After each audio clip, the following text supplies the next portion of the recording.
We're on the road today doing the show from the Star in Frisco, the 91-acre campus that serves as the Dallas Cowboys world headquarters and practice facility. We're talking to a couple local companies while we're down here. But first, we had to check in with our host for the day, Jerry Jones, the business person who is president and general manager of the Dallas Cowboys, as well as a huge investor in natural gas through a giant stake in Comstock Resources. Take a look. Mr. Jones, a lot of people know you as an owner. I think of you as maybe one of the great business people of our time. You took a struggling franchise and you've made it into what we call Jerry World, of which we have Jerry World too. How did you have the instinct to take something that most people just took for granted, just kind of a trinket, and make it into one of the greatest businesses of all time? Well, I think we have to go back to something very simplistic. I was so passionate and had the want to so bad to somehow be a part of the future of football. I liked other sports, played other sports, but football was my deal because I had to always call on myself to play. My trainer, Jones, I believe you have the lowest tolerance for pain of any kid we've ever had at this school. Get tough, son. Well, I said, well, Brownie, it hurts me more than it does the rest of them. I deserve a medal. But I loved football. As I mentioned, though, financially, I did not see the thing that motivated me. Had I known I was paying these coaches what I'm paying them now, then I might have got a little more motivated to go into coaching. But you saw the opportunity when others didn't. You saw the value. You saw, yes, promotion and marketing. And you're naked about that. You believe. Yes, it had the ingredients. First of all, it was underserved. Okay, the model was broken. No team, to my knowledge, was making money in sports. It was a hobby. Well, you made it a business. It was a hobby, though. It was a hobby before that. The greatest PR, sports pages, sports shows, and then had the blood and the passion of the college scene. All was there, but they didn't have a system to get enough juice, marketing, to come back around and go again. And so it needed the marketing. The Cowboys were losing $1 million a month when I bought them. Cash flow. And I know it is the most lucrative team. It's the most valued team. And part of that is what I see here. You created a world, no one else has this. This is Disney World for football. We all know it. It's a mecca. How did you think about making a mecca for a sport? Well, I've always thought, when I was going to school at the University of Arkansas, where you won the championship. Where we won the national championship, which was inspirational. Okay. It showed me it can happen to you too. But when we would practice before 2,000 or 3,000 students, and they would be sitting on hills or little knolls 50 feet from our drills. And boy, I'd pull my socks up and I'd want to win that drill almost like you felt when you were playing on Saturday. So the aura of getting into the game, what it took to have the game in close, excited me that could transcend to a more, if you will, entertainment, which is the wrong word, almost like making love. It's almost the wrong word to use. But it's more than that, because it calls on you to do something that's not natural. It calls on you to get in front of somebody physically, not out in front of them. Are you looking for that on draft day? Yes. I know you care about draft day. It's going to be right. This is where everyone's going to go watch it. No one ever thought to watch anything. Now you get people to watch it. It's not in your town, but they come. Yeah. Well, here's the thing about draft day. You can't see what you're really looking for on draft day. You try to go back and talk to their neighbors when they were in grade school. You try to go back and read their families and how they grew up. I really want people that care. I want them to care.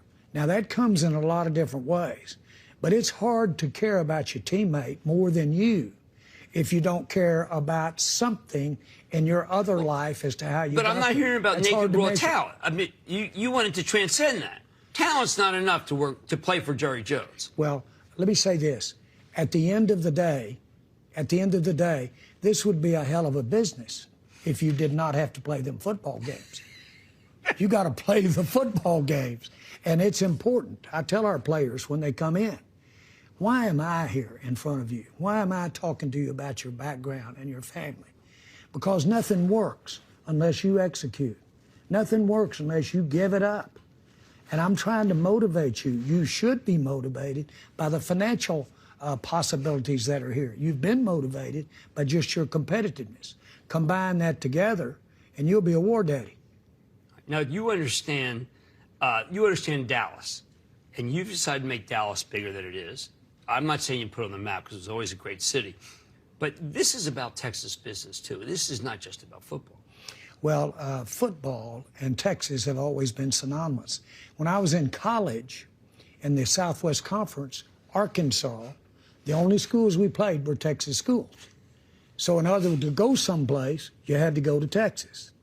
And so kind of like what I saw over in Texas, they were kind of rough on you, but they had a great attitude. And, of course, that has carried through. Football brought me to Texas. Okay. I did not see the huge growth and the opportunity and the ethos of what Texas is about and the culture of business. And Elon but Musk I learned right? about it real quick. Elon Musk sees the ethos, right? Well, let's just put it like this. You people will gnaw the leg off a chair here. Right. Young people as well as people that are 70 years young. This is a great place, and it's a great place to have the Dallas Cowboys. Now, I used to think that maybe a center like Chicago or a center like New York, and I thought about, boy, now those are areas that speak to a franchise, certainly an NFL franchise. I used to think about being at Gallagher's maybe after the game and sitting there talking a little bit about the Giants and having played Philadelphia. Let me tell you this. I got to Texas, and I started feeling this cowboy thing. And I started thinking and watching Friday Night Lights and Friday Night Football. And I saw the coaching staffs that are on high school teams, the moms and dads are involved. It's in the blood of Texas. Now, there are football players here. Now, one of the things I want to make clear is that you are a nat gas aficionado. You understood natural gas better than anyone. It was the sustenance of how you could buy this, but you have a larger vision than that. You know, this one, you want to dominate with America's team. I know you call it that. I think I'm from Philadelphia, so that's a tough one to swallow. But you also see our country as dominant. And you want people to understand why that is. Well, one thing that I have learned is that headwinds, resistance is huge. Headwinds, resistance, it's like strength conditioning. If you don't have something to push, you can't get stronger. You want headwinds. I want headwinds. I look it up. And I you even don't fear headwinds. After I get there, I try to help create some headwinds when you're there. The point is that headwinds are an important ingredient when you're trying to look around the corner. Do you have headwinds? Is there a natural barrier? I think natural gas is like riding on Secretariat when they're holding the other horses back. Well, hold it. This is supposed to be Secretary. You're talking about that might be worth more than the Cowboys? Well, I certainly feel that the gas that I'm involved with, Comstock's involved with, certainly has a chance to exceed what the Cowboys are worth, and frankly, what our sports part in the industry is. But only if it's unleashed. Only if it saves Europe from a cold winter. Well, that's the power. Gas has always been much like football players. Availability. There's never been, in my mind, a question about the quality and what it can do. How about food? Try to say food without natural gas.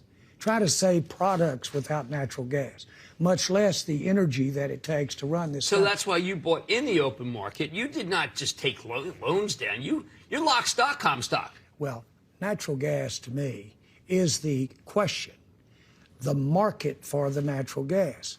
So the challenge is, how do you operate when you're in trying times in market?